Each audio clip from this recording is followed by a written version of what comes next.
देखिए, जब विंटर्स आते हैं तो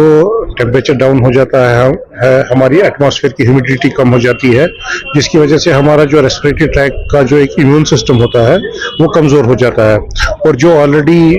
इम्यूनो कॉम्प्रोमाइज्ड होते हैं, यानी जिनकी इम्यूनिटी कम होती है, जिसमें बच्चे हों, बुजुर्ग हो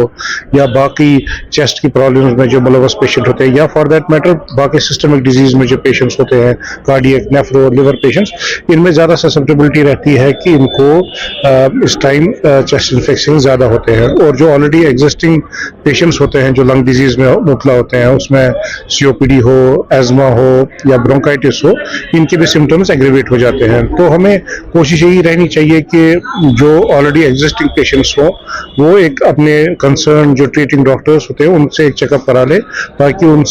विंटर के टाइम उनका ट्रीटमेंट ऑप्टिमाइज हो जाए और वो सेफ रहे। इसके अलावा अननेसेसरली बाहर जाना ठंड में और या इवन जो इंडोर्स रहते हैं वहाँ पे रूम्स में प्रॉपर वेंटिलेशन ना होना, ये भी बहुत इंपॉर्टेंट फैक्टर्स होते हैं जिसकी वजह से हमारे सिम्टम्स जो है वो एग्रीवेट होते हैं। तो मैं एडवाइस यही दूंगा कि अननेसेसरली जो बच्चे हों या बुजुर्ग हों वो अननेसेसरली सर्दी में बाहर ना निकले। इसके अलावा जो अंदर जो रूम में वो टेम्परेचर नो डाउट मेंटेन करें, लेकिन प्रॉपर वेंटिलेशन हो, ताकि जो हमारे जरासीम हो या बाकी एलर्जेंस वगैरह हो या चूल्हे जलते हैं उनका धुआं वगैरह होता है तो वो अंदर जमा हो जाता है, जिसकी वजह से भी लंग्स पे इफेक्ट पड़ता है। तो प्रॉपर वेंटिलेशन होनी चाहिए हर रूम से, no doubt room temperature maintain करना है। इसके अलावा जो वैक्सीनेशंस वगैरह आते हैं, जो क्योंकि हम विंटर्स में ज़्यादा देखते हैं कि रेस्पिरेटरी ट्रैक इन्फेक्शन जो होते हैं वो प्रेसिपिटेट होते हैं बाय वायरल इन्फेक्शंस, तो उसके अगेंस्ट जो हमारे इन्फ्लुएंजा वैक्सीन आते हैं, जो हाई रिस्क पेशेंट्स होते हैं, अगर वो ले तो अच्छी खासी प्रोटेक्शन मिलती है। या इसके अलावा निमोकोकल वैक्सीन आता है जो निमोनिया के अगेंस्ट प्रिवेंशन देता है, तो वो भी अगर जो हाई रिस्क पेशेंट्स होते हैं वो भी अगर ले तो वो भी जो लाइफ थ्रेटनिंग निमोकोकल इन्फेक्शंस होते हैं उससे प्रिवेंशन ले सकते। लेकिन जो इन्फ्लुएंजा वैक्सीन है हमारे पास जो हम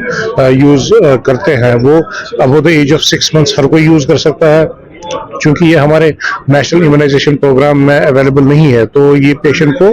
बाजार से खुद से खरीदना पड़ता है। इसलिए जो हाई रिस्क पेशेंट होता है तो उसको ये बेहतर है कि वो लगा ले। जिस हाई रिस्क में हमारे health care workers, pregnant ladies या जो बाकी सिस्टमिक डिजीज में मुबतला होते हैं, वो कार्डियक हो, रेस्पिरेटरी हो, लिवर हो या इम्यूनो कॉम्प्रोमाइज पेशेंट्स हो, या इसके अलावा छोटे बच्चे या बुजुर्ग जिनका इम्यून सिस्टम पूरा